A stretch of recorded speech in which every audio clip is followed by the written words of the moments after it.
السلام عليكم ورحمة الله وبركاته. الحمد لله رب العالمين، والصلاة والسلام على أشرف الأنبياء والمرسلين سيدنا محمد وعلى آله وصحبه أجمعين. رب اشرح لي صدري ويسر لي أمري واحلل عقدة من لساني يفقه قولي. سبحانك لا علم لنا إلا ما علمتنا إنك أنت العليم الحكيم. اللهم لا سهل إلا ما جعلته سهلا وأنت تجعل الحزن والصعب إذا شئت سهلا. أما بعد، فإن أصدق الحديث كتاب الله، وخير الهدي هدي محمد صلى الله عليه وسلم، وشر الأمور محدثاتها، وكل محدثة بدعة، وكل بدعة ضلالة، وكل ضلالة في النار. أعاذنا الله وإياكم منها. Alhamdulillah, segala puji bagi Allah Subhanahu wa taala yang masih lagi beri peluang kepada kita untuk menikmati keseronokan melakukan salat jemaah, di mana baginda sallallahu alaihi wasallam pernah sebut, la yunqadanna ural islami urwatan urwatan awaluhunna naqdan al-hukmu wa akhiruhunna salat. Simpulan Islam ni akan dibuka satu persatu, dan yang mula-mula dibuka ialah al-hukmu, sistem pemerintahan Islam, wa akhiruhunna salah, dan yang terakhirnya adalah salat 5 waktu. Jadi peluang yang Allah Subhanahu wa taala berikan kepada kita ni, kita rebut sebaik mungkin sehinggalah kita bertemu dengan Allah Subhanahu wa taala. Pagi ini juga saya ucapkan terima kasih pada pihak surau kerana sudi persilakan saya datang. Kira satu penggar dah saya tak mahu lagi ni. Jenguk pula dekat-dekat pilihan raya. Satu penggar. Tadi jumpa dengan Haji Razali. Dia kata ingat lagi tempat ni. Ini tempat pertama. Mula-mula saya sampai ke KL ni. Ini adalah tempat pertama saya datang berkuliah tahun 2002. Lama dah tuan-tuan.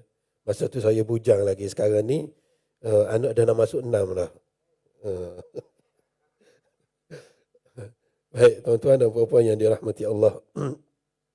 Surau ni surau yang memang saya ingat sampai bila-bila Datuk memang tak miss selalu hantar WhatsApp kat saya.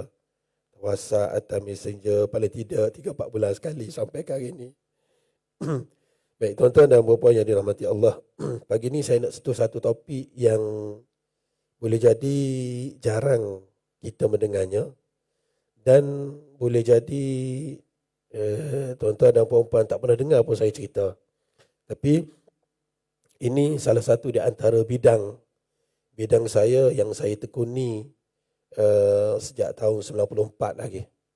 Cuma saya hampir tidak bercakap tentangnya, tetapi dalam beberapa tahun kebelakangan ni saya bercakap tentangnya kerana saya tengok terlalu banyak penyelewengan fakta, silap fakta, orang kata goreng itu lebih banyak daripada yang biasa. Jadi menyebabkan dalam beberapa tahun kebelakangan ini, kalau pihak surau tak bagi tajuk kat saya berkuliah, saya akan sentuh benda ni. Baik. Benda yang akan kita sentuh pada hari ini ialah tentang ahadithul fitan wal malahim. Tuan-tuan dengar nama, pernah dengar nama tu? Pernah dengar ahadithul fitan wal malahim. Maksudnya ialah hadis-hadis yang menceritakan tentang peristiwa akhir zaman. Bahasa mudah macam al-fitan maksudnya ialah fitnah-fitnah yang menimpa umat Islam. Al-malahim ialah pertempuran-pertempuran besar, pertempuran-pertempuran berdarah yang akan dilalui oleh umat Islam di sepanjang zaman.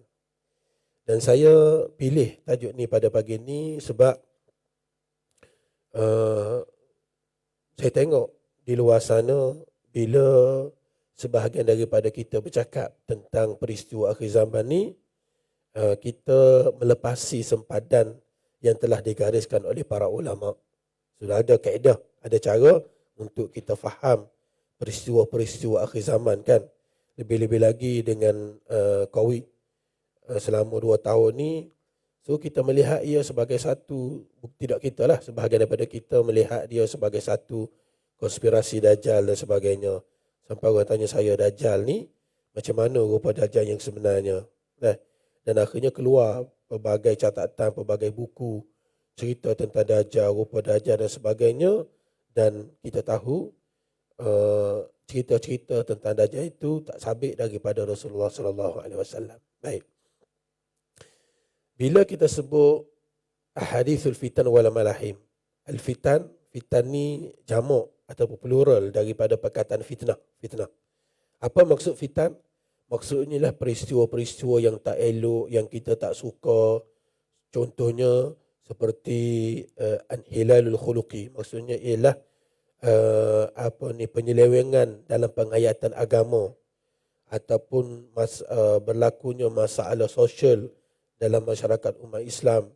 Anak-anak muda makin meninggalkan agama, anak-anak muda tenggelam dengan perbuatan-perbuatan yang tidak elok, sehinggalah sampai ke tahap umat Islam ini diceroboh oleh kuasa-kuasa kufar. Umat Islam, negara umat Islam teraniaya. Semua tu kita panggil fitan ataupun kita panggil fitnah. So dia lebih luas daripada fitnah yang kita faham. Sebab apa perlu kita faham maksud fitnah ni? Sebab dalam banyak hadis Nabi SAW, Nabi cerita tentang fitnah. Baik, itu yang pertama. Dan bila kita dengar tentang fitnah ni, kita rasa, teruk dah kita ni. Banyak dah benda yang berlaku dalam masyarakat kita yang beri kesan besar pada umat Islam. Walhal, sebenarnya, bila kita baca fitan, kita baca cerita-cerita yang tidak elok, kita kena baca bersama dengan al-mubasyirat. Al-mubasyirat maksudnya berita-berita gembira. Cerita-cerita gembira yang diceritakan oleh Rasulullah, yang disebut dalam Al-Quran Al-Karim, yang disampaikan oleh para salafus salih kepada kita berkaitan dengan kemenangan Islam, berkaitan dengan peningkatan penghayatan agama, berkaitan dengan kemajuan umat Islam. Ini kita panggil al-mubasyirat. Jadi bila kita baca fitan, kita kena baca al-mubasyirat bersama. Mengapa? Sebab nas tentangnya bukan satu, bahkan beribu. Dekat-dekat pilihan raya ni, lagilah mudah orang nak bercakap tentang fitan. Tentang fitnah ni sebab Nabi SAW cerita banyak tentang peristiwa akhir zaman ni yang sepatutnya kita faham dia punya step, dia punya situasi dia, barulah kita nampak macam manakah keadaan umat Islam sekarang ni sebelum daripada kita sampai ke satu limit, iaitu berlakunya kiamat. Baik. Fitan. Kemudian al-mubasyirat tadi, mubasyirat ni maksudnya berita gembira. Baik. Yang ketiga ialah al-malahim. Al-malahim ataupun al-malhamah ataupun al-malhamatul kubra dalam kitab-kitab moden, dalam buku-buku moden ataupun dalam catatan-catatan Kristian, al-malahim ni ialah Armageddon. Maksudnya ada setengah menafsirkannya sebagai peperangan dunia ketiga, macam-macam lah. Tapi yang penting ia adalah peperangan di antara umat Islam dengan ahli kitab. Itu kita panggil al-malhamah atau al-malahim al-kubra, al-malhamatul kubra. Atau al-malhamah ni maksud asal dia ialah tempat sembelihan. Dalam Bible dia sebut al-malhamah ni ialah peperangan suci ahli kitab, khususnya golongan Nasrani, menentang musuh-musuhnya, khususnya umat Islam. Jadi sebab tu term Armageddon ni yang banyak dicatat dalam buku-buku sekarang ni kita tak boleh pakai. Sebab al-malhamah dalam hadis-hadis Nabi SAW, ia menggambarkan tentang peperangan suci umat Islam menentang musuh-musuh Islam, khususnya dari kalangan ahli kitab, sama ada golongan Nasrani ataupun golongan Yahudi. Ada nas cerita tentang golongan Nasrani, ada nas cerita tentang golongan Yahudi. Dan banyak lagi siri pertempuran-pertempuran yang akan dilalui oleh umat Islam sehinggalah berlaku hari kiamat. Jadi Armageddon ni juga ataupun Al-Malhamah ni juga satu benda yang perlu kita faham. Sebab apa? Sebahagian daripada Al-Malhamah ini ia berlaku disebabkan fitnah. Dan sebahagian lagi berlaku tidak disebabkan fitnah. Dia boleh berlaku bila-bila masa sahaja, dia boleh berlaku di mana-mana sahaja. Sebab Nabi SAW tak cerita tentang masa. Baik. Poin yang keempat, bila kita bincang tentang ahadithul fitan wal malahim, kita akan bincang tentang asyratus sa'ah, tanda-tanda kiamat. Tanda-tanda kiamat. Tanda-tanda kiamat ni ada dua. Ada tanda kecil dan ada tanda besar. Dan tanda kecil ni diseraikan oleh ulama sampai puluhan tanda kecil, sampai 780. Setengah buku dia sebut sampai hampir 80, dan ada lagi buku sampai 100 tanda kiamat. Satu. Dan yang kedua ialah tanda kiamat besar. Yang kita dengar cerita Dajjal, Ya'juj Ma'juj, Imam Mahdi, turunnya Nabi Isa alaihissalam, keluarnya matahari dari sebelah barat, berlaku gerhana di bumi Arab, berlaku gerhana di kawasan timur, berlaku gerhana di kawasan barat. Ke-10 ini adalah asyratus sa'ah, tanda kiamat. Ini satu perbincangan yang agak complicated, dan pagi ni kita cuba ambil secara umum supaya tuan-tuan nampak benda ni bagaimana benda ni boleh berlaku. Bermula dari kelahiran baginda sallallahu alaihi wasallam sampai ke hari kiamat. Baik. Bila kita bincang tentang hadis fitan ni, tuan-tuan set dalam kepala istilah yang biasa digunakan oleh para ulama, hadis fitan, ahadithul fitan. Hadis peristiwa-peristiwa akhir zaman. Baik.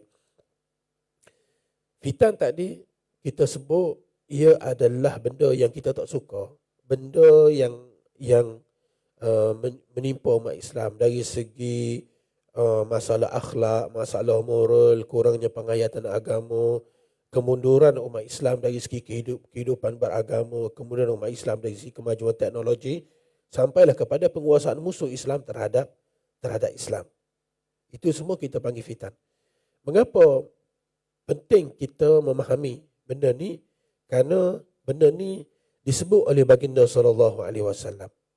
Nabi sallallahu alaihi wasallam sebut dalam banyak hadis baginda sallallahu alaihi wasallam, bila kita dengar tentang Dajjal, COVID-19, apa kaitannya dengan Dajjal?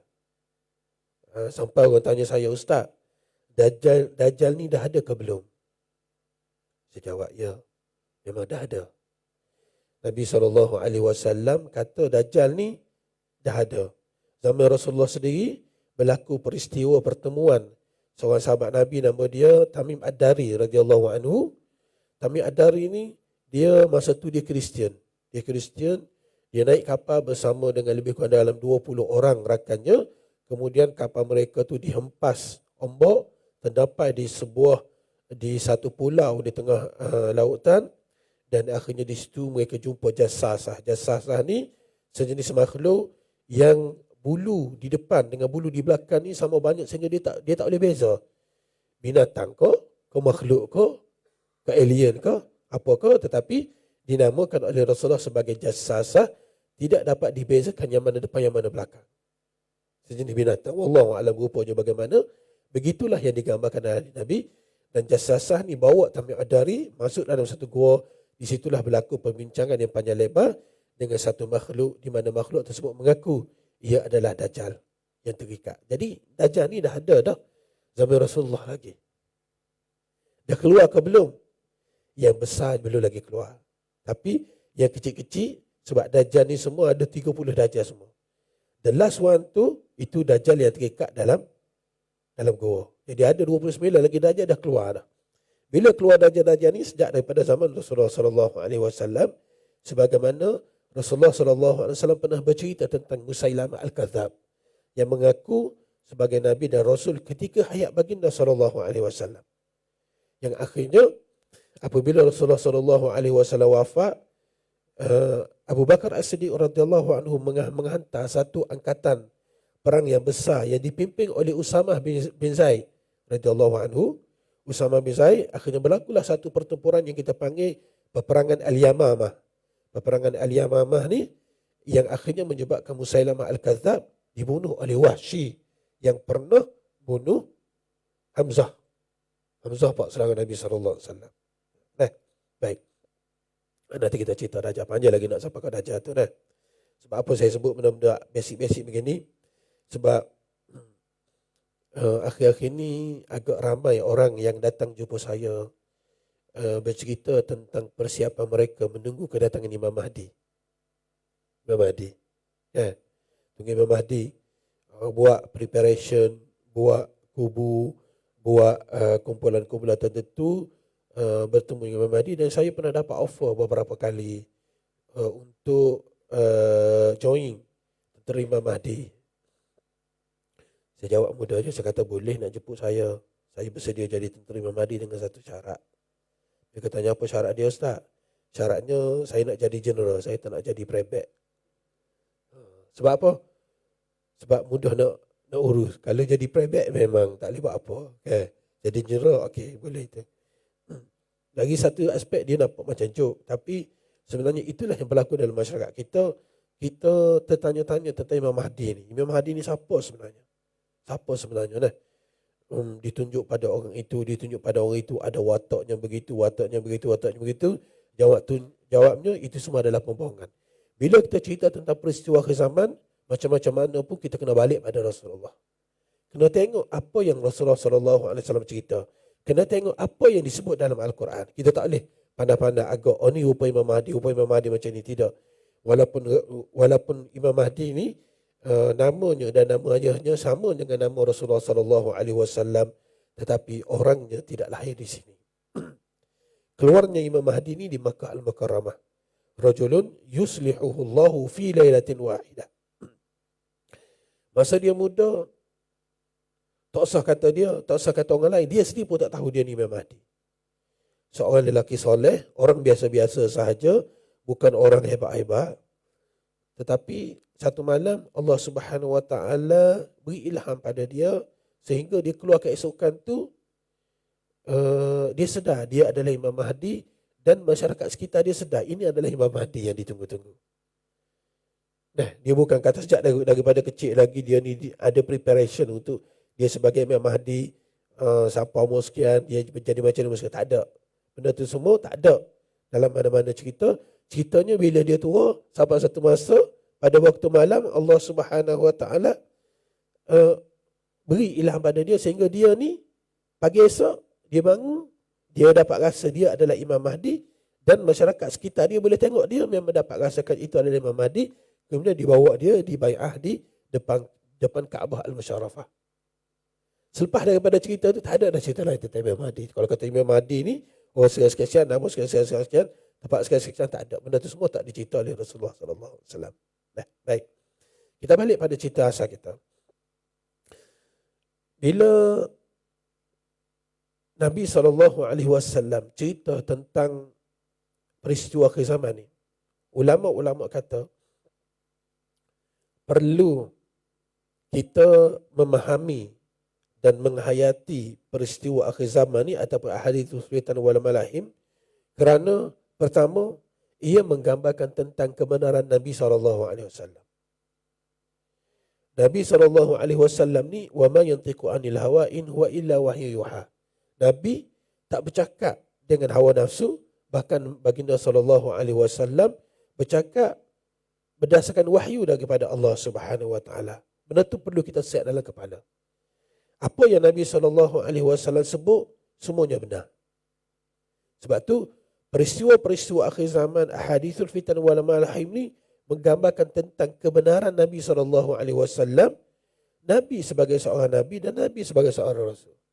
Contohnya, baginda SAW pernah bercerita tentang beberapa peristiwa besar. Antara baginda SAW, antara cerita Rasulullah SAW ialah tentang peperangan Siffin.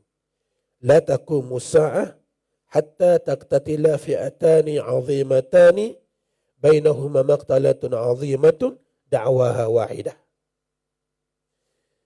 tidak akan berlaku kiamat sehinggalah dua kumpulan besar di kalangan umat Islam ini bertempur yang menyebabkan kematian yang besar, sedangkan seruan mereka hanya satu sahaja, iaitu la ilaha illallah Muhammadur Rasulullah.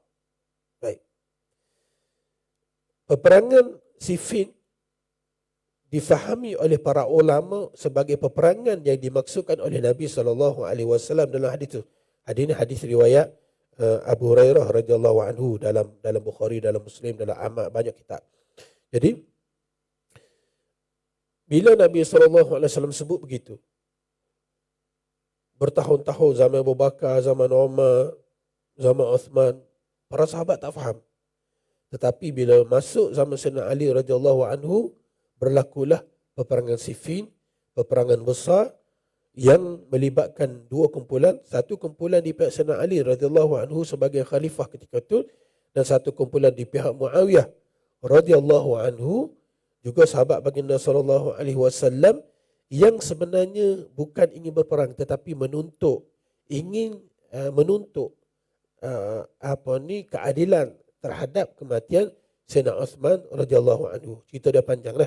Nanti sampai satu masa nanti boleh saya cerita al-fitnatu bainas sahabah, bagaimana boleh berlaku ni. Sebab bila kita sebut tentang peperangan Siffin ni, sebahagian daripada masyarakat kita kata ni Muawiyah salah, Muawiyah jahat gini, sedangkan Muawiyah ni radhiyallahu anhu salah seorang di antara penulis wahyu Rasulullah sallallahu alaihi wasallam. Dan semua sahabat Nabi sallallahu alaihi wasallam ni semuanya adalah adil. Adil ni maksudnya ialah mereka ni golongan yang mendapat pangkat radhiyallahu anhu. Dia bukan satu benda yang mudah. Sebab bukan satu benda yang remeh. Sebab tu bila sahabat ni dapat pangkat radhiyallahu anhu ni, dia adalah satu pangkat yang sangat tinggi di sisi Allah Subhanahu Wa Taala, dan kita tak boleh bila sebut sahabat ni jahat, sahabat ni tak baik, tidak begitu. Dia ada cara pendekatan, sehingga ulama kata kalau kamu tengok idza ra'aita ar-rajula yantaqisu ashab Rasulullah sallallahu alaihi wasallam fashhad bi annahu zindiq.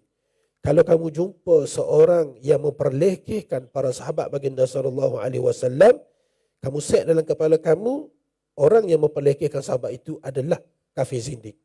Siapa tahap tu? Sebab tu perbincangan tentang para sahabat, kedudukan para sahabat ni kita serahkan kepada para ulama. Nak bincang dari segi keadilan para sahabat, tidak, para sahabat semuanya adil. Adil ni maksudnya ialah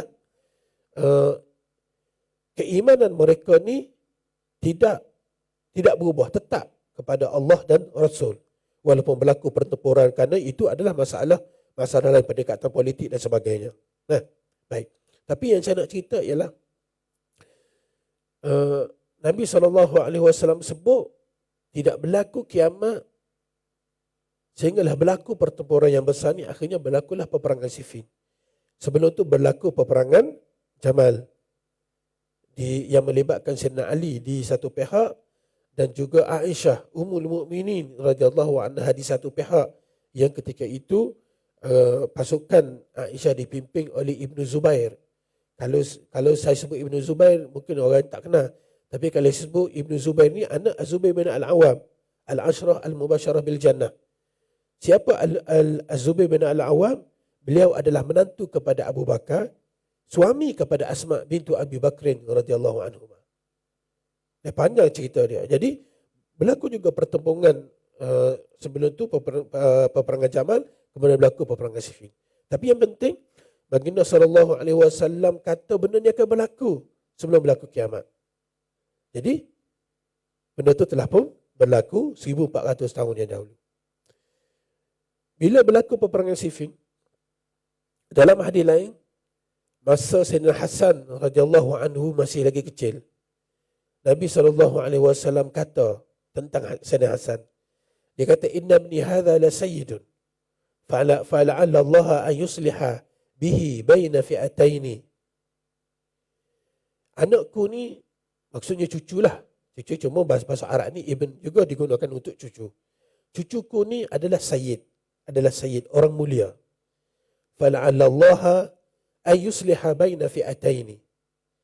semoga ataupun mudah-mudahan Allah Subhanahu Wa Taala jadikan dia sebagai pendamai di antara dua kumpulan yang berperang. Dan selepas berlaku peperangan Siffin, apabila berlaku majlis tahkim, majlis tahkim ini di pihak Sayyidina Ali diwakili oleh Abu Musa al-Ash'ari, di pihak Muawiyah diwakili oleh Amr bin al-As. Amr bin al-As ni adalah salah seorang sahabat yang dipanggil Duhatul Arab.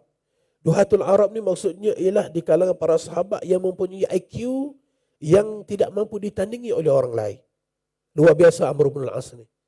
Amr bin al-As inilah orang yang bertanggungjawab menyelesaikan kes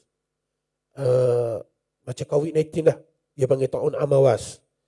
Penyakit ta'un yang melanda bumi Syam di zaman kerajaan Umayyah, yang menyebabkan kematian sahabat-sahabat besar termasuk Abu Ubaidah al-Jarrah, Syurahbil bin Hasanah, Sa'ad bin Mu'az, banyak para sahabat baginda sallallahu alaihi wasallam yang mati dalam peristiwa tahun Amawas ni yang menyerang Syria. Dan Amr bin al-As inilah orang yang bertanggungjawab menyelesaikan kes ini. Bila sahaja makin merebak, maka dia pun arah supaya dibuat kuarantin.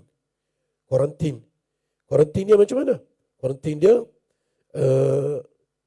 dia arahkan penduduk-penduduk Syam ni naik ke bukit, naik ke kawasan yang lebih tinggi, sedangkan ta'un hanya merebak di kawasan rendah. Dan akhirnya bila para sahabat naik ke kawasan tinggi, so ia dapat mengurangkan jangkitan ta'un, dan akhirnya selang tak lama Allah Subhanahu Wa Taala tarik semua ta'un itu, hilang begitu sahaja dari bumi Syam. Amr bin al-As, bijak dia.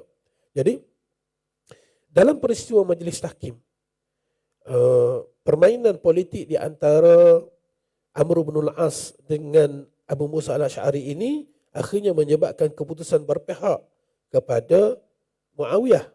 Sebab tu dalam politik ni kita kena licik. Dia ada strategi dia, ada garis panduan yang diajar oleh baginda sallallahu alaihi wasallam. Dalam politik ni banyak strategi yang diajar oleh baginda sallallahu alaihi wasallam yang boleh kita ikut sebagai seorang muslim. Baik. Bila sahaja keputusan berpihak kepada Muawiyah, akhirnya Muawiyah balik ke Syam, balik ke Damaskus.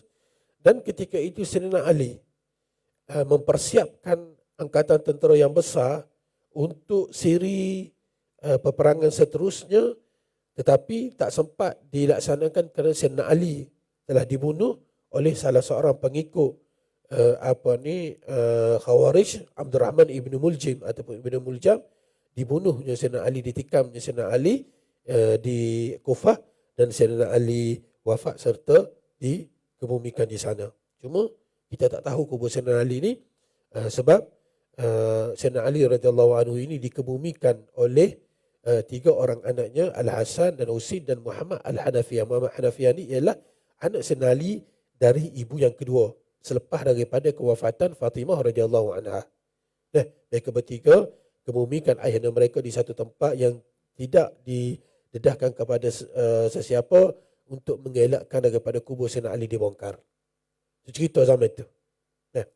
Jadi selepas daripada itu, bila Sayyidina Ali wafat, para sahabat baginda sallallahu alaihi wasallam di Makkah dan di Madinah bermusyawarah. Akhirnya mereka melantik Al-Hasan bin Ali radhiyallahu anhu sebagai khalifah yang kelima dalam siri Khilafah Ar-Rashidah tadi, Khulafah Ar-Rasyidin tadi, yang kelima. Bila Hasan naik sekejap, Hasan tengok benda ni tak sesat macam ni. Dia tahu Muawiyah menentang bukan kerana Muawiyah tak nak patuh, tetapi kerana Muawiyah menuntut supaya diselesaikan dulu urusan pembunuhan Sayyidina Osman. Sayyidina Ali kata, nak selesai kes ni pun boleh, tapi baiklah dulu. Jadi berlaku perbezaan pandangan, menyebabkan bila Sayyidina Ali dibunuh, naiknya Hasan kata tak boleh macam ni, tak sesat. Akhirnya Hasan jumpa Muawiyah, deal dengan Muawiyah, aku serahkan wewenang ni, aku serahkan kekuasaan ini kepada engkau dengan syarat selepas daripada engkau meninggal, dikembalikan semula hak itu kepada kaum muslimin. Itu perjanjian asal dia. Walaupun benda itu tidak dilakukan oleh Muawiyah selepas daripada itu, diserahkan kepada Yazid, tetapi yang pentingnya Sayyidina Hasan ni menjadi orang yang telah mendamaikan umat Islam. So fala'allahu ayyusliha baina fi'ataini 'azimataini. Moga-moga Allah Subhanahu wa taala jadikan dengannya sebagai pendamai di antara dua kumpulan umat Islam yang dua kumpulan besar umat Islam ni yang sedang bertelaga. Baik. Jadi bila baginda sallallahu alaihi wasallam sebut macam itu, memang berlaku. Sayyidina Hasan yang mainkan peranan akhirnya berlaku. Walaupun lepas pada itu berlaku peristiwa-peristiwa yang seterusnya tidak ikut sebagaimana yang dirancang, pelanggaran perjanjian dan sebagainya, itu soal yang kedua. Soalnya ialah Sayyidina Hasan dah pun memainkan peranannya. Kemudian banyak lagi cerita lain yang dicerita oleh Nabi SAW yang memang berlaku. Antaranya baginda SAW cerita tentang kematian beberapa orang sahabat dalam satu pertempuran. Nabi kata Madinah Al-Munawwarah ni akan di-ambush, apa kita panggil, akan diceroboh menyebabkan kematian, menyebabkan kemusnahan. Apabila Yazid bin Muawiyah naik jadi khalifah, Yazid bin Muawiyah tidak dibai'ah oleh penduduk-penduduk Mekah dan Madinah. Penduduk-penduduk Mekah membai'ah Abdullah bin Zubair, anak Az-Zubair bin Al-Awwam dan Asma' bintu Abi Bakrin. Mereka membai'ah Abdullah bin Zubair sebagai pemimpin mereka. Di Madinah Al-Munawwarah, penduduk-penduduk Madinah Al-Munawwarah membai'ah Abdullah bin Muti' sebagai pemimpin mereka yang mewakili kumpulan Muhajirin, dan mereka membai'ah Abdullah bin Hanzalah yang mewakili kumpulan Ansar. Abdullah bin Hanzalah ni anak kepada Hanzalah ibn Amir. Kita sebut Hanzalah Al-Ghasil, yang syahid dalam medan peperang Uhud pada malam pertama beliau. Anak yang dikandungkan oleh isteri beliau, hasil hubungan pada malam pertama itu ialah Abdullah ibn Hanzalah yang dilantik oleh penduduk-penduduk Madinah sebagai pemimpin mereka di zaman Yazid bin Muawiyah radhiyallahu anhu. Jadi bila penduduk-penduduk Madinah ni tak nak patuh kepada Yazid, dan penduduk-penduduk Madinah ni buat beberapa tindakan yang menyebabkan Yazid marah. Antaranya ialah mereka buat beberapa tindakan provokasi dan sebagainya terhadap Bani Umayyah, anak beranak Yazid di Madinah Al-Munawwarah, sehingga menyebabkan anak beranak Yazid ini hantar surat kepada Yazid di Damaskus, cerita kepada Yazid tentang masalah mereka. Akhirnya Yazid hantar Muslim bin Uqbah dengan satu pasukan tentera yang besar. Ada setengah riwayat kata 10,000, ada setengah kata 12,000, ada setengah kata 15,000. Hatta satu pasukan tentera yang besar nak sapa kepada pemilihan tentera tu. Panjanglah cerita dia. Yazid pernah offer pada sahabat yang lain. Sahabat kata aku tak nak, ia akan menyebabkan pertumpahan darah. Akhirnya diserahkan kepada Muslim bin Uqbah dengan satu perjanjian. Jika kamu mampu menguasai Madinah Al-Munawwarah, aku beri peluang kepada kamu selama 3 hari. Kamu buatlah apa sahaja di Madinah Al-Munawwarah selama 3 hari lepas kamu menang. Jadi, bila sahaja berita kedatangan Muslim bin Uqbah ni sampai ke Madinah Al-Munawwarah, sahabat-sahabat besar seperti Abdullah bin Umar. Abdullah bin Umar ni orang yang sangat teliti, sangat cermat, dan dia salah seorang di antara fuqaha sahabat.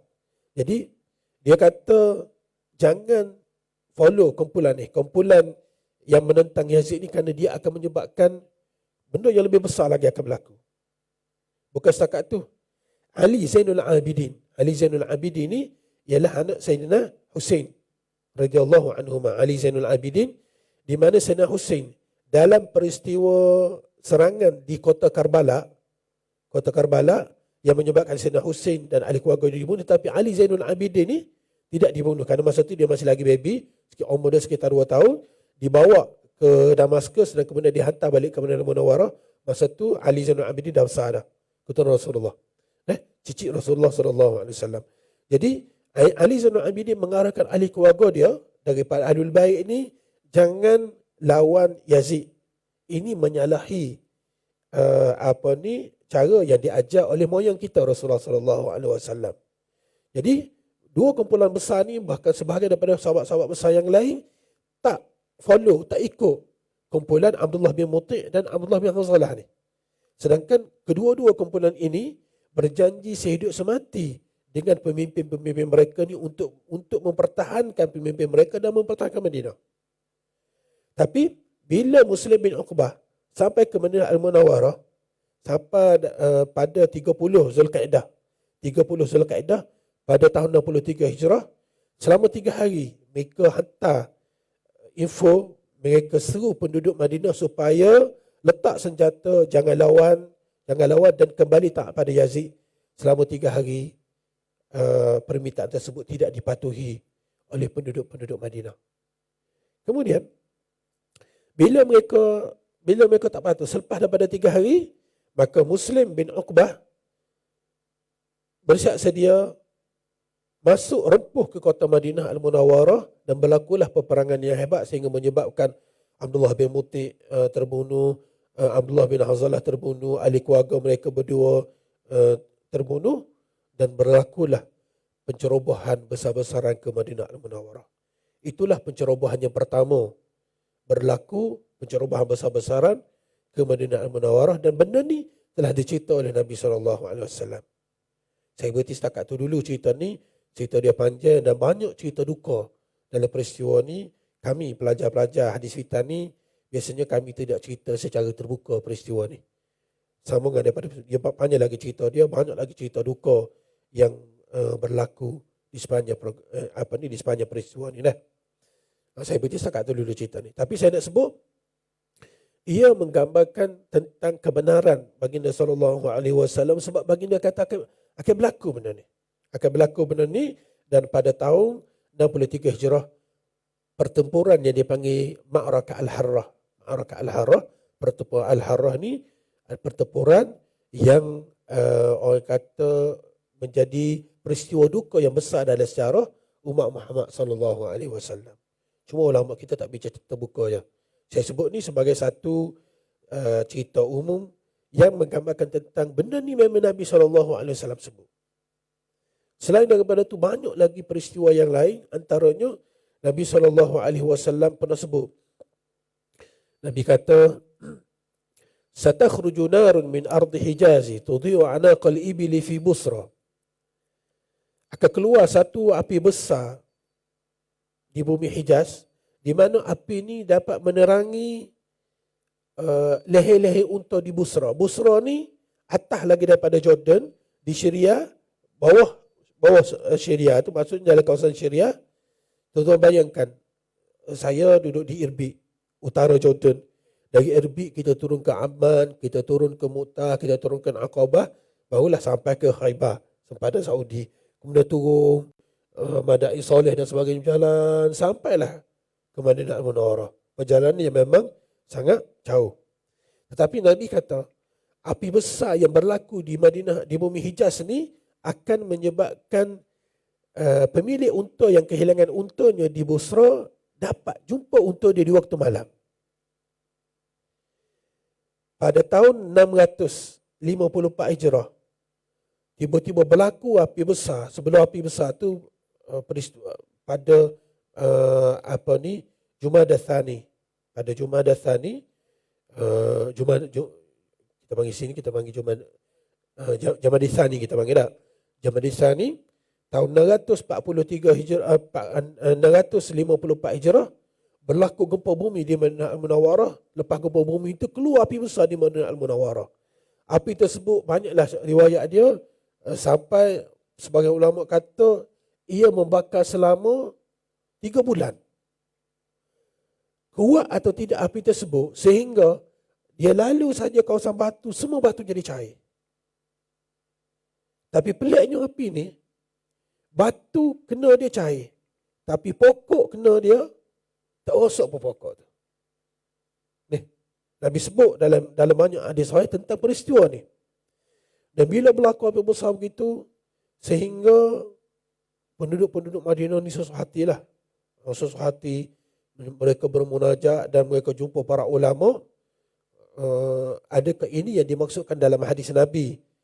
Hadis Nabi tidak berlakunya kiamat sehingga keluar api besar begini. Sebagai para ulama kata ya. Al-Imam Nawawi sendiri kata api inilah yang pernah diceritakan oleh Nabi SAW. Allahu a'lam lah. Ataupun boleh jadi akan ada api lain lagi. Tapi nak ceritanya benda tu berlaku. Dan sebahagian daripada masjid Nabi SAW ni runtuh. Sebab batu kan, buat dari batu, runtuh batu tu. Sehingga dalam sebahagian kitab sebut, kalau tuan-tuan yang biasa pergi ke Madinah, di Bir Ali tu, kawasan ni kawasan lapang. Katanya itu adalah sebuah bukit yang besar, antara bukit yang paling besar di Madinah Munawwarah. Selepas berlaku peristiwa api tersebut, penduduk-penduduk Madinah, gabna arah penduduk-penduduk Madinah, tarah bukit tersebut, ambil batu untuk bina balik masjid Nabi. Wallahu a'lam. Tapi disebut dalam sebahagian daripada catatan para ulama. Bukit itu bukit besar. Akhirnya bukit itu jadi padang luar. Ceritanya hebatnya umat Islam ni. Baik. Jadi banyak cerita yang menggambarkan tentang kebenaran Nabi SAW. Sampailah ke akhir zaman ni banyak lagi peristiwa, dan sebahagian daripada peristiwa tersebut telah pun berlaku yang menggambarkan tentang kebenaran Nabi SAW. Sebab itu penting kita belajar atau membaca hadis fitan ni. Yang kedua, ada 4 poin je tuan-tuan. Hari ni saya tak nak panjang. Kalau nak panjang ni sampai Zuhur pun boleh cerita. Sebab Nabi SAW cerita tentang peristiwa akhir zaman ni. Jabir kata, Inna Allah zawali al-arda fara'aitu masyariqaha wa magharibaha. Jabir kata, Rasulullah SAW kata, Allah Subhanahu Wa Taala ambil bumi ni, kepal bumi ni depan Rasulullah ni, jadikan macam 3D pusing depan Nabi. Fara'aitu masyariqaha wa magharibaha, dan aku dapat tengok timur dan barat. Wasatablughu mulku ummati ma zuyali biha, dan kekuasaan umat aku ni akan sampai sebagaimana yang ditunjukkan oleh Allah Taala kepada aku. Bila Allah Taala tunjuk timur dan barat, artinya habis dah seluruh dunia ni. Allah Taala tunjuk pada Rasulullah, dan semua tempat tersebut akan dijejaki oleh umat Islam, akan dikuasai oleh umat Islam. Ini satu janji Nabi SAW. Dan Nabi cerita, start daripada lepas solat subuh, Nabi naik atas mimbar, Nabi cerita sampai Zuhur, berhenti solat Zuhur, sambung asar, berhenti solat asar, sambung maghrib. Lepas solat maghrib baru Nabi SAW berhenti. Artinya panjang cerita tentang peristiwa akhir zaman ni. Nah, baik. Jadi, yang pertama tadi ialah tentang kebenaran Nabi SAW. Yang kedua, hadis fitan ni menggambarkan tentang kasihnya Nabi SAW. Sayangnya Nabi SAW kepada umat dia. Ini penting kita kena faham. Sebab apa? Sebab kalau kita tengok hadis fitan ni, peristiwa akhir zaman ni, contohnya kita kata, la ya'ti zamanu illa walladhi ya'ti ba'dahu asyarru minhu. Tidak tiba satu zaman di mana zaman selepasnya lebih teruk daripada zaman sebelumnya. Artinya zaman kita ni lebih teruk daripada zaman tok nenek kita. Zaman anak cucu kita lebih teruk daripada zaman kita. Betul kan? Kita faham gitu kan? Satu. Kita tengok ada lain. Dahsyatnya peristiwa akhir zaman ni. Contohnya, yushiku an ya'tiyan nasa zamanun la yabqa min al-islam illa ismu wa la min al-qur'ani illa rasmu masajidhum 'amiratun wa hiya kharabu min al-huda ulama'uhum asyaru man tahta adimi sama minhum takhrujul fitnah wa fihim ta'ud. Akan tiba satu masa, yushiku an ya'tiyan nasa zamanun la yabqa min al-islam illa ismu. Islam ni tidak tinggal melainkan hanya pada nama.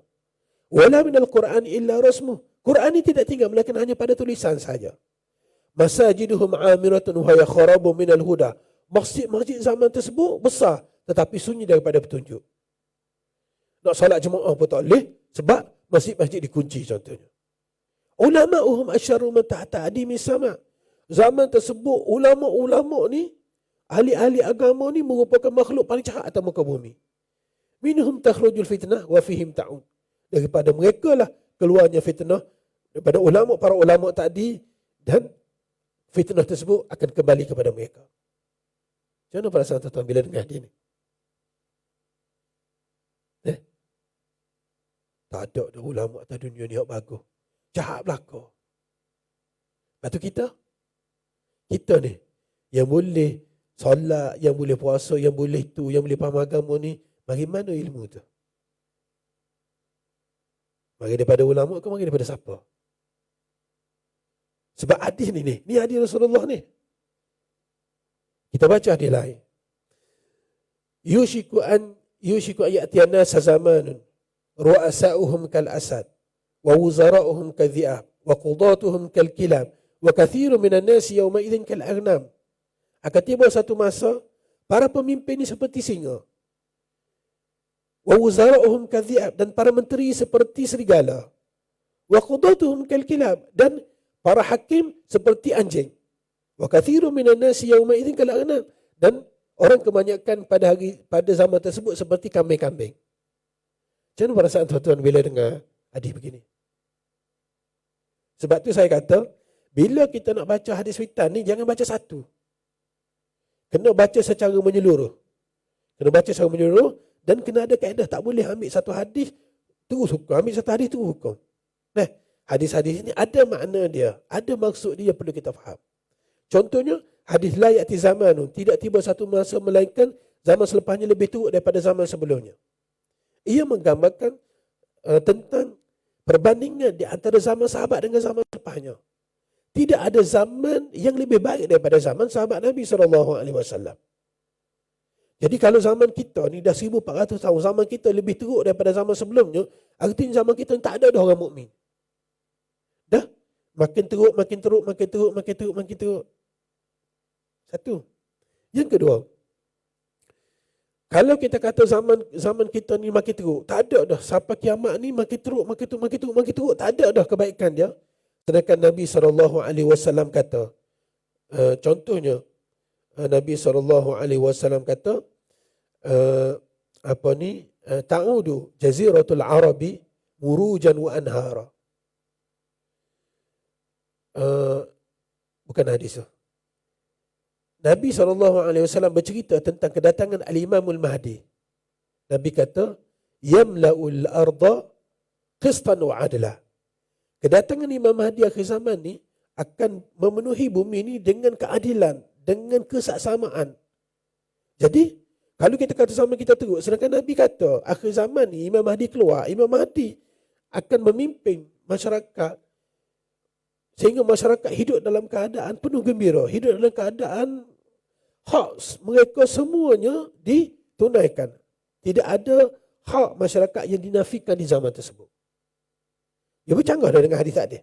Bercanggah. Sebab tu hadis ni kita kena baca bersama supaya kita nampak yang negatifnya macam mana, yang positif macam mana nak menyelesaikan hadis tersebut. Bila kita baca hadis yushiku ya'tiyan nas zamanun la yabqa min al-islam illa ismu.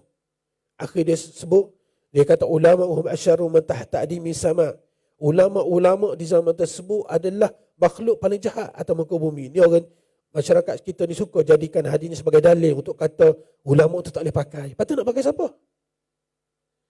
Kalau dah yang tu tak boleh pakai, yang ni tak boleh pakai, ulama tak boleh pakai, nak pakai siapa? Ular dalam semut, confirm dah tak boleh pakai dah. Nak pakai siapa? Kalau tuan-tuan kat sini nak pakai siapa? Saya tahu tuan-tuan kat sini memang clear, tak ada masalah.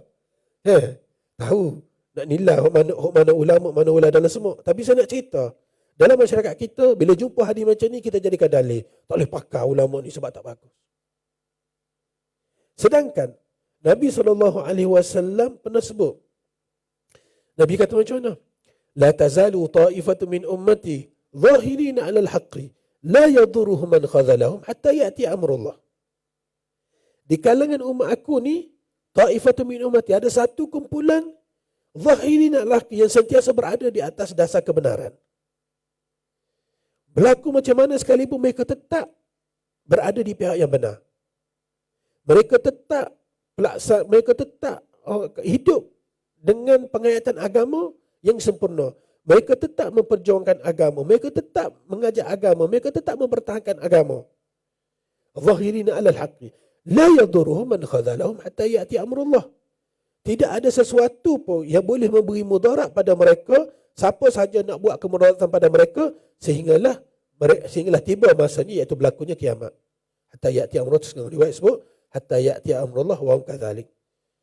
Sehingga berlaku kiamat, mereka tetap gini. Jadi ia menggambarkan bahawasanya kalau hadis tak dikata ada ulama jahat atas muka dunia ni punca fitnah, tapi kena ingat dalam masa yang sama ada ulama-ulama yang berjalan di atas jalan Nabi SAW. Cuma kita kena pandai cari, kena cerdik lah kita pun. Jangan ikut nak kira kira ulama, jumpa ulama, tak gitu. Kadang-kadang ulah adalah semua. Jadi kena pandai-pandai cari. Dan ulama-ulama kita detailkan lagi maksud ta'ifatun min ummati. Satu kumpulan yang berada di atas kebenaran ini, tidak semestinya kumpulan ini kumpulan politik semata-mata. Politik je lah ada, memang ada kumpulan dia. Kumpulan politik. Nak ukur kumpulan politik ni mudah saja. Kalau orang tu berjuang letak Quran dan Sunnah di depan, itulah panduan asasnya. Kalau duk cerita langit bumi, duk cerita sampai ke planet Marikh, tapi Quran dan Sunnah bukan jadi sumber dia, tak boleh pakai. Sebab kaedahnya ialah taraktu fikum amrayni ma in tamassaktum bihima la tadillu abada, kitab Allah wa sunnata Rasulullah sallallahu alaihi wasallam ataupun wa sunnati. Aku tidak tinggal dua perkara, selagi mana kamu berpegang dengan dua perkara ni, kamu tak akan sesat sampai bila-bila. Kitabullah, Al-Quran dan sunnah Nabi sallallahu alaihi wasallam.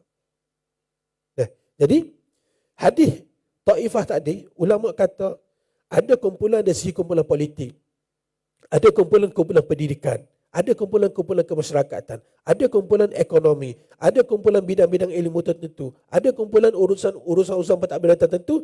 Tetap ada ta'ifatun min ummati zahirina 'alal haqqi. Cuma kita sebagai umat Muhammad sallallahu alaihi wasallam ni kena cerdik, kena cari, kena fikir. Apa-apa pun letak Islam dulu dalam diri kita. Apa-apa pun letak Islam dulu sebagai panduan kita. Masalah kesilapan dalam penghayatan agama, pelaksanaan agama ini bukan sahaja berlaku sekarang, tetapi dulu pun pernah berlaku. Ijtihad para sahabat sehingga menyebabkan berlakunya peperangan Jamal. Walaupun kedua-dua ijtihad tersebut ijtihad yang makbul, yang diterima, tetapi ada satu yang betul, ada satu yang salah. Ijtihad para sahabat dalam peperangan Siffin, ada satu ijtihad yang betul, ada satu ijtihad yang salah. Tapi kedua-dua ijtihad tersebut adalah ijtihad para sahabat ridwanullahi alaihim ajma'in. Ijtihad para ulama di kurun yang pertama, kurun yang kedua, kurun yang ketiga, ada ijtihad yang salah. Ijtihad para pemimpin. Harun al-Rashid ketika dia jadi khalifah, dia telah buat satu keputusan yang besar dalam sejarah, sehingga sejarah ni macam terbalik. Sebab dia telah buat keputusan singkirkan Perdana Menteri dia, Yahya al-Barmaki ni, singkirkan, bukan setakat singkirkan, dia bunuh habis keluarga Yahya al-Barmaki. Kita tengok dalam sejarah nampak pelik. Harun al-Rashid ni terkenal sebagai adil. Tiba-tiba dia bunuh Yahya Barmaki dengan ahli keluarga dia. Kita kata, apa khalifah macam ni? Tetapi bagi orang yang memahami sejarah, dia tahu sebab apa keputusan Harun al-Rashid yang ketika itu sebagai khalifah buat gitu. Cuma panjanglah cerita dia, saya tak boleh cerita ni. Baik. Jadi hadis tadi, la tazalu ta'ifatun min ummati, cerita tentang bagaimana kasihnya Nabi SAW. Kalau kamu kata akhir zaman berlaku begini, kamu kena sedar. Akhir zaman ni banyak lagi orang soleh, banyak lagi orang baik, banyak lagi para ulama yang boleh kamu ikut dia. Kamu ikut dia dalam kehidupan kamu. Hak ni perlu kita ada ilmu, perlu kita faham, perlu kita cari. Kita ni macam-macam mana pun hidup kita ni, kita nak buat apa saja hidup kita ni, Islam mesti menjadi tonggak dia. Islam mesti menjadi panduan dia. Nah, sebab tu bila Nabi SAW cerita tentang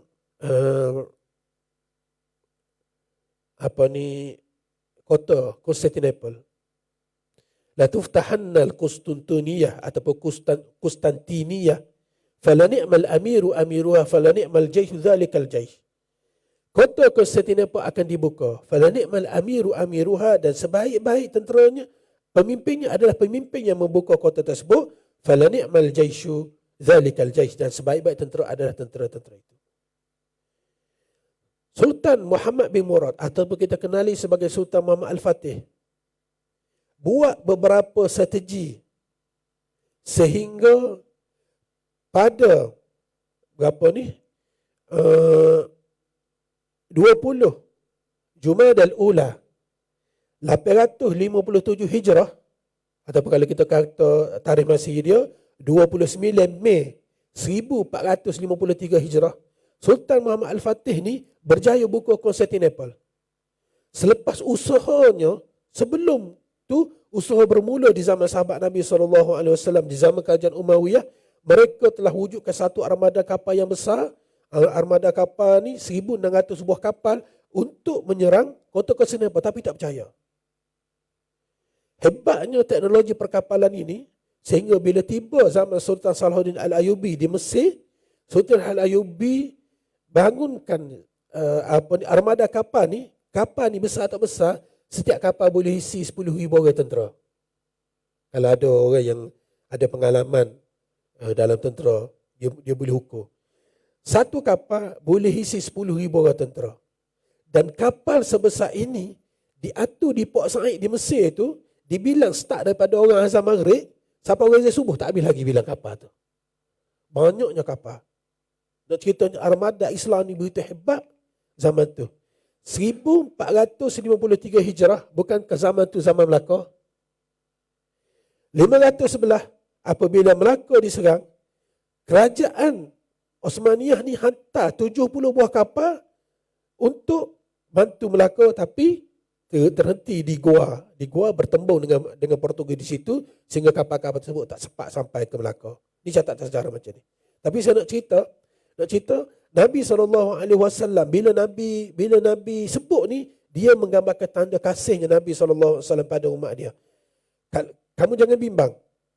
Walaupun ujian banyak, tetapi dalam masa yang sama ada kebaikannya, ada rezekinya. Jadi kalau kamu kata ulama, banyak ulama yang menyelawi, kamu kena sedar. Ulama soleh, ulama hebat, banyak lagi.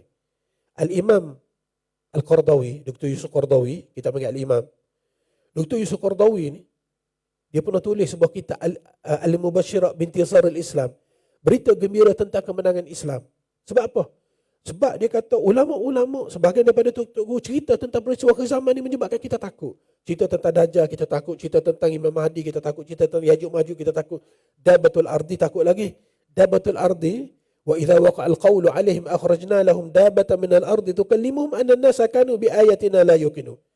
Ayat yang cerita tentang Dabatul Ard, antara peristiwa kezaman. Dabatul Ard ni tuan-tuan, besar kau. Ulama-ulama kata dia ada 2 taring dia ni. Jarak di antara 2 taring ni sebesar 60 hasta. Besar mana Dabatul Ard? 60 hasta. Kalau jarak antara dua taring ni, kita kata 2 kaki lah. 2 kaki atau bukan 1 rupa. Besar dah. 60 hasta. Jarak antara 2 taring dia tu. Nak ceritanya besar. Jadi catatan ulama macam-macam. Jadi benda-benda macam ni kalau kita cerita pada masyarakat akan rasa takut. Tak ada peluang kita. Kalau macam tu, tak usah kata seorang, 2 orang ni, kira memang satu negeri pun habis dia ngap macam tu je. Sebab tu, bila Nabi SAW cerita tentang peristiwa akhir zaman ni, ia menggambarkan betapa kasihnya Nabi SAW pada umat ni. Kamu jangan bimbang. Walaupun setiap zaman ni berlaku pelbagai masalah, orang yang baik masih lagi ada. Para ulama tetap ada. Inna Allaha yab'athu ala ra'si kulli mi'ati sanatin man yujaddidu dinah. Allah Subhanahu wa taala akan membangkitkan di awal setiap 100 tahun ini orang yang akan mentajdidkan urusan agama, mentajdidkan urusan agama, maksudnya ialah bawa pendekatan-pendekatan yang baru, still Islam yang sama, ajarannya sama, tetapi pendekatan, kaedah, cara yang lebih sesuai dengan masyarakat di zaman tersebut, dan benda ni akan berlaku setiap 100 tahun. Nah, jadi tuan-tuan jangan bimbang. Ini janji Nabi SAW menggambarkan tentang kasih sayang baginda SAW pada umat dia. Baik. Poin yang ketiga yang saya nak sebut, panjang ni tuan-tuan dah. Saya ambil ringkas je supaya tuan-tuan nampak gambaran tentang peristiwa akhir zaman. Saya nak habiskan 7.30. Poin yang ketiga yang saya nak sebut, bila kita cerita tentang peristiwa akhir zaman ni, banyak benda yang mengelirukan. Dajjal tadi memang keliru dah. Dalam 2 bulan, 3 bulan lepas orang tanya saya, Ustaz, boleh Dajjal ni dia buat remote control. Dia di satu tempat dia kontrol. Macam Illuminati, macam itulah dia kata. Jawabnya tidak boleh. Bila keluarnya Dajjal ni, rasa Allah teruknya Dajjal ni gini, kerana dalam banyak hadis Nabi SAW kata, antara fitnah yang besar yang akan dilalui oleh umat Islam ialah fitnah Dajjal. Sebab tu Nabi ajar kita setiap kali sebelum salam, kita baca doa, Allahumma inni a'udzubika min azabil qabri wa min azab jahannam wa min fitnatil mahya wal mamat wa min fitnatil masiihid dajjal. Minta berlindung daripada Dajjal. Dajjal ni sebenarnya tak lama dia mari. Walaupun dia dah ada dah zaman Nabi, tingkat dari sebagainya, tapi bila dia keluar tu 40 hari je dia keluar, tak lama. Lepas tu hok kata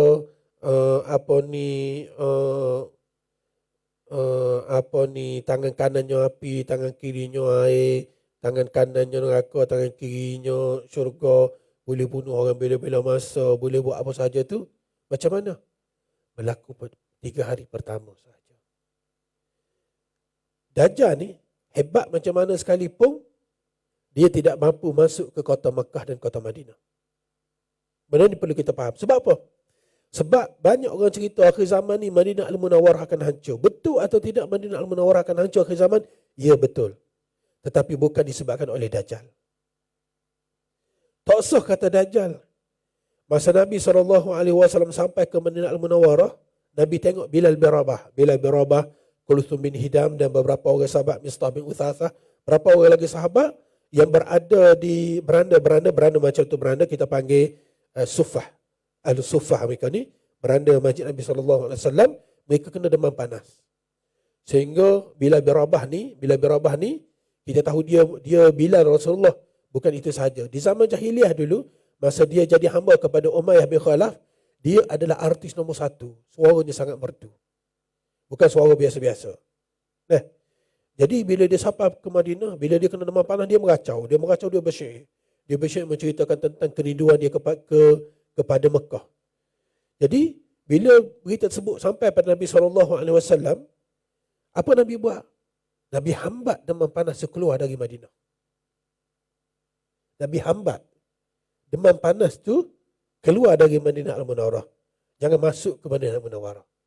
Jadi kalau setakat demam panas tu Nabi SAW hambat, Dajjal, Allah Subhanahu Wa Taala pelihara Madinah Al-Munawwarah tidak akan mampu dimasuki oleh Dajjal sampai ke hari kiamat.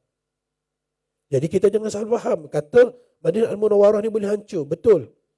Madinah Al-Munawwarah pernah diceroboh. Hatta Makkah Al-Mukarramah, Kaabah Al-Musharrafah pernah ditembak dengan majanik di zaman Yazid bin Muawiyah, di zaman Al-Walid bin Abdul Malik. Kemudian pernah diserang di zaman kerajaan Abbasiyah oleh kumpulan Qaramitah. Qaramitah ni satu kumpulan kumpulan menyeleweng yang serang Kaabah, cungkil Hajarul Aswad, bawa lari ke tempat mereka selama 22 tahun. Baik. Allah Subhanahu Wa Taala jaga Makkah Madinah daripada semua benda tu. Tapi tiba-tiba berlaku kehancuran Madinah. Begini cerita dia. Setelah Al-Imam Al-Mahdi dilantik sebagai imam, Imam Mahdi pergi ke Madinah Al-Munawwarah untuk dapatkan sokongan. Penduduk-penduduk Madinah Al-Munawwarah Bila sahaja Imam Mahdi datang, mereka membaiat Imam Mahdi sebagai imam, dan separuh daripada penduduk Madinah Al-Munawwarah follow Imam Mahdi menuju ke Damaskus, menuju ke Syria untuk support Imam Mahdi. Jadi sebahagian dari penduduk Madinah tetap kekal di Madinah menjaga Masjid Nabi SAW.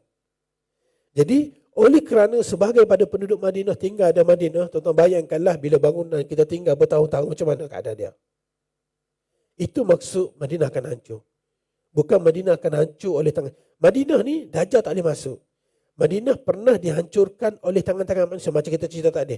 Peperangan Al-Harrah pada tahun 63 Hijrah tadi. Benda tu berlaku. Tetapi disebabkan Dajjal tidak. Jadi akhir zaman kalau Madinah hancur bukan disebabkan oleh Dajjal, tapi disebabkan faktor lain. Jadi bila sahaja separuh pergi ke Syria, separuh lagi hanya kekal di Madinah, mereka tak sempat nak jaga keseluruhan kota Madinah, menyebabkan bangunan-bangunan mula runtuh disebabkan lama ditinggalkan. Itu sebab dia. Nah, sebab tu dalam hadis fitan ni banyak benda yang mengelirukan. Banyak benda yang complicated yang perlu kita faham. Yang perlu kita faham supaya tak menyebabkan kita salah faham. Selain itu, ada satu perkara penting dalam hadis fitan ini, iaitu sesuatu peristiwa yang berlaku ni, sebahagiannya kita jangan tunggu. Dia bila sampai masa dia akan berlaku. Dia akan berlaku, kita kena follow dia, layan dia sebagaimana yang diajar oleh Nabi SAW. Tak usah tunggu bila Dajjal akan datang, bila Imam Mahdi akan datang, bila Ya'juj Ma'juj akan datang, tak usah tunggu. Sebahagian lagi peristiwa yang akan berlaku disebabkan berlaku peristiwa-peristiwa tertentu. Yang ni kita kena prepare. Contohnya begini. Bila Nabi SAW kata contohnya, fi hadhil ummah qadhfun wa maskhun wa khasfun idza zaharatil qiyan wal ma'azif wa syuribatil khumur. Akan berlaku 3 peristiwa besar di kalangan umat Muhammad ni disebabkan mereka melakukan 3 perkara. Dalam hadis lain dia sebut lagi benda lain. Dalam hadis lain dia sebut lagi dia ada 2 poin lain. Baik. Apa dia? Pertama, qadhfun. Qadhfun ni kalau kita kata mudah seperti tanah runtuh ataupun hujan batu, kita panggil qadhfun. Maskhun. Maskhun adalah asal maksud maskhun adalah gerhana. Maksudnya ialah manusia ditukar rupa. Ulama kita kata manusia ditukar rupa daripada rupa manusia kepada rupa binatang yang hina. Seperti anjing, babi, kera, ular ni kumpulan binatang-binatang yang hina. Berlaku ataupun tidak memang berlaku. Banyak catatan para ulama tentang peristiwa ni. Satu kumpulan. Kumpulan yang kedua, manusia tidak ditukar rupa menjadi binatang. Tapi rupa manusia, perangai itu perangai binatang-binatang yang hina. Perangai binatang-binatang yang hina. Rupa manusia, tapi perangai huduh, perangai tak elok. Kemudian yang ketiga, khasfun, iaitu gerhana. Gerhana ni, bahasa mudah kita nak faham, ialah contohnya seperti pakatan khasfun tu, walaupun kita terjemah dia dengan makna gerhana, maknanya begini. Contohnya seperti bumi merkah. Tanah mendap. Menenggelamkan sebuah kampung contohnya. Itu kita panggil khasfun. Nah, dan benda inilah yang akan berlaku di zaman Imam Mahdi nanti. Baik. 3 benda ni akan berlaku di kalangan umat Muhammad. Walaupun sekarang ini disebabkan mereka laku 3 perkara. Yang pertama, idza zaharatil qiyan, apabila mereka angkat para artis lebih daripada para ulama. Al-qiyan ni artis ataupun penyanyi. Wal ma'azif, mereka obses dengan alat-alat muzik lebih daripada obses dengan Al-Quran dan zikir. Wa syuribatil khumur, dan mereka membiarkan arak diminum secara berleluasa. Sentiasa bagi alasan. Tak apa, bukan ahli keluarga aku, bukan anak-anak aku, bukan cucu-cucu aku minum, orang lain nak minum-minumlah. Itu saja. Ni orang buka kedai kat taman kita, tak apa dia buka kedai, dia jual, asalkan kita jangan minum. Tak boleh begitu.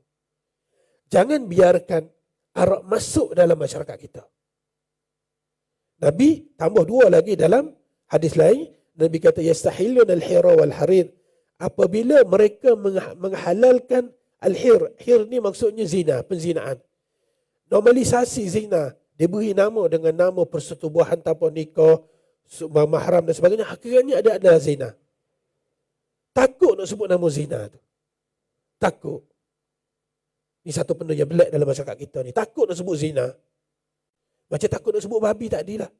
Kena sebut khizir. Tak boleh nak sebut babi, nak sebut khizir jugalah ke mana pun. Ni masyarakat kita ni, perangai masyarakat kita. Kemudian al-harir, iaitu menghalalkan sutera bagi kaum lelaki. 5 perkara ni akan berlaku disebab 3 perkara tadi akan berlaku disebabkan 5 perkara ni. Jadi bagaimana tanda kasih sayang Nabi SAW kepada kita dengan cara kita tinggal 3 perkara ni, insya-Allah 5 perkara ni tak akan berlaku. Tinggal 5 perkara, insya-Allah 3 perkara tak akan berlaku. Tinggal arah, kembali semula kepada para ulama, hiasi hidup kita dengan Al-Quran, dengan zikir, jangan duduk tenggelam sangat dengan alat-alat muzik, lagi menentang, jaga masyarakat kita daripada penzinaan, elokkan kaum lelaki daripada memakai pakaian sutera. Bila kita selesai 5 perkara ni, 3 perkara tak akan selesai. Jadi kalau berlaku 3 perkara dalam masyarakat, kena tengok 5 perkara ni berlaku dalam masyarakat.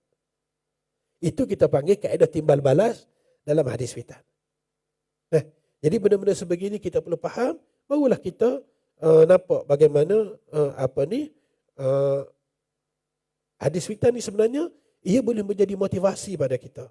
Ia boleh menjadi semangat pada kita. Jadi supaya satu masa nanti kita jangan rasa takut. Nanti bila Dajjal akan datang? Dan betul, Dajjal akan datang ni memang hebat cabaran Dajjal ni, sebab tu Nabi sebut dalam banyak hadis. Tapi kita nanti Dajjal. Kita nanti Imam Mahdi. Kita solat 5 waktu pun kita tak jaga, tunggu nak jadi tentera Imam Mahdi. Sampai satu masa nanti bila kita hidup dalam keadaan kita beragama, laksanakan tuntutan agama, solat jemaah kita jaga, ilmu pengetahuan kita itu, insya-Allah. Sebab apa?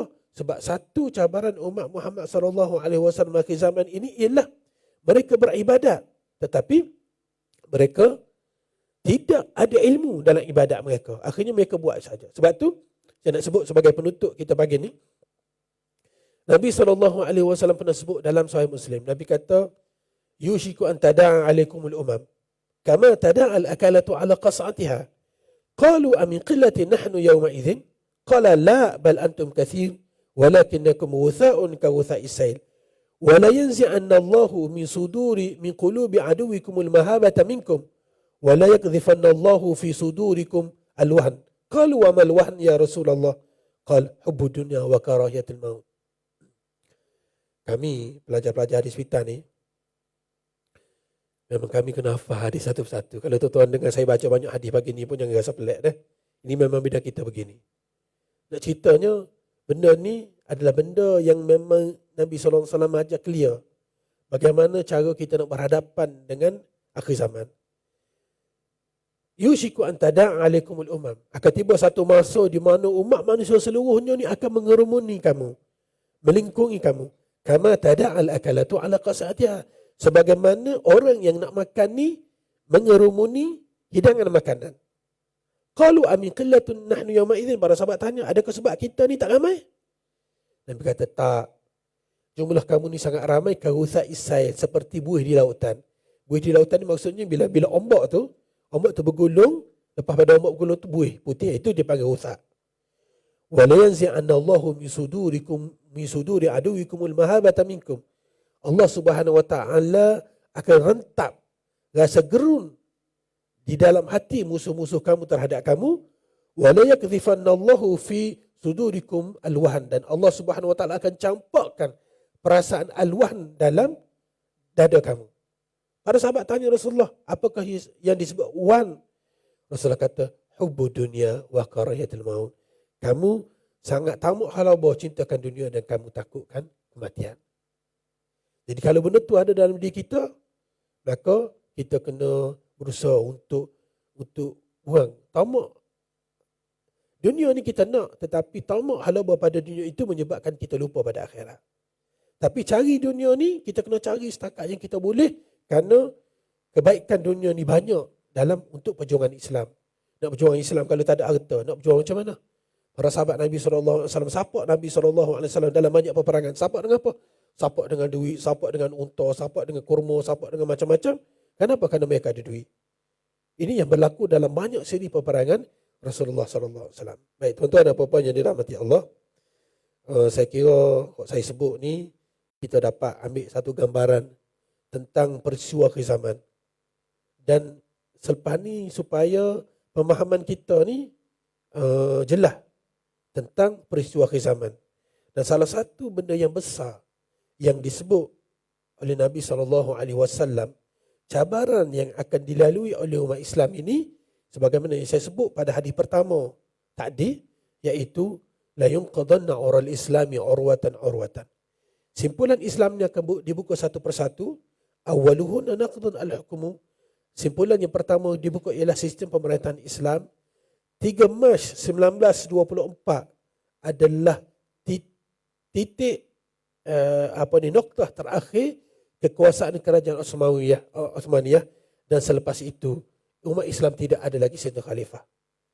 Dan tahun depan kita akan masuk 100 tahun. Sambutan 100 tahun umat Islam seluruh dunia tidak ada sistem khalifah. Bukan satu benda yang kecil. Sebab tu hidup kita yang berbaki ni, kita kena manfaatkan untuk Islam. Manfaatkan peluang yang ada ini untuk Islam. Guna sebanyak mungkin kepakaran, kebolehan, apa sahaja kita mampu untuk pastikan Islam ni tertogak di muka bumi Allah SWT. Islam akan tertegak suatu hari nanti. Tapi biar kita tu sendiri menjadi saham kepada kemenangan Islam di seluruh dunia, insyaAllah. Tuan-tuan dan puan-puan yang dirahmati Allah, saya cukup cakap tu dulu. Mudah-mudahan kita dapat ambil kebaikan daripada apa yang saya sebut tadi, dan mudah-mudahan kita nampak Nabi SAW kasihnya pada kita, sehingga Nabi SAW cerita detail tentang peristiwa-peristiwa ni sebagai satu persiapan, sebagai satu bekalan pada kita untuk berhadapan dengan cabaran dunia. Dan banyak lagi cerita yang saya tak sebut, saya tak detail. Cerita Imam Mahdi, Dajjal, Ya'juj Ma'juj, Dabatul Ardi, turunnya Nabi Isa, beberapa siri-siri peperangan dan sebagainya, kerana benda tu akan memakan masa. Tapi cukuplah setakat tu dulu. Sebelum saya berhenti, saya buka dulu. Kuku ada soalan nak tanya. Tuan faham dah, mudah je kan. Tapi nak ceritanya benda ni benda yang sangat complicated, dan benda ni jadi kita tak boleh bila kita dengar peristiwa kezaman ni kita rasa takut. Sepatutnya kita boleh makin bermotivasi, makin bersemangat untuk mempertahankan Islam. Wallahu a'lam. A'udzu billahi minasyaitonir rajim. Bismillahirrahmanirrahim. Alhamdulillahil alamin wassalatu wassalamu ala asyrafil anbiya'i wal mursalin sayyidina Muhammadin wa ala alihi wa sahbihi ajma'in. Allahumma inna hadhihi al-quluba qad istama'at ala mahabbatik wa taqat ala ta'atik wa tawahadat ala da'watik wa ta'ahadat ala nusrati syari'atik fawathiq Allahumma rabitataha wa adimu dahwadiya subulaha wa amla'a binurika alladhi la yakhbu washrah suduraha bi faydhil imani bik wa jamil tawakkuli alayka wa ahya bi ma'rifatik wa amita ala syahadati fi sabilik innaka ni'mal mawla wa ni'man nasir. Allahumma ja'al jam'ana hadha jam'a marhuma wa tafarruqana min ba'di tafarruqa ma'suma. Subhanallah walhamdulillah wa la ilaha illallah wallahu akbar wa la hawla wa la quwwata illa billahil aliyyil azim. Adada kulli harfin kutiba yuktabu ila abadil abidin wa dari dairin. Allahumma arina al-haqqa haqqan warzuqna ittiba'ah wa arina al-batila batilan warzuqna ijtinabah. Wa sallallahu ala Muhammadin wa ala alihi wa sahbihi wa sallam. Walhamdulillahi rabbil alamin. Assalamualaikum warahmatullahi